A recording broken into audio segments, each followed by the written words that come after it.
காஷ்மீரில் தீவிரவாதிகள் தாக்குதலுக்கு உள்ளான யூரி ராணுவ முகாம் எல்லைக்கு மிக அருகே உள்ளதால் இந்த தாக்குதல் நடைபெற்றுள்ளதாக ஓய்வு பெற்ற ராணுவ அதிகாரி சுந்தர் நியூஸ்7 தமிழுக்கு பேட்டியளித்துள்ளார்.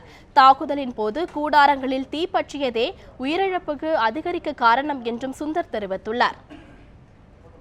ஊரி என்பது காஷ்மீரிலிருந்து ஸ்ரீநகரிலிருந்து முசஃபராபாத் செல்லும் சாலையின் அமைந்துள்ளது. இது எல்லைக்கு மிகவும் அருகில் உள்ள இடம். இது எதிரிகள் வந்து தாக்குவதற்கு வாய்ப்புள்ள இடம். ரெண்டாவது, இது மலை காடுகள் நிறைந்த பிரதேசம். எதிரிகளுக்கு ரொம்ப வசதியானது. இன்னொரு விஷயம் நாம் என்ன பார்க்க வேண்டும் என்றால், இந்த 17 பேரும் எதிரிகளின் டைரக்ட் தாக்குதலில் இறக்கவில்லை.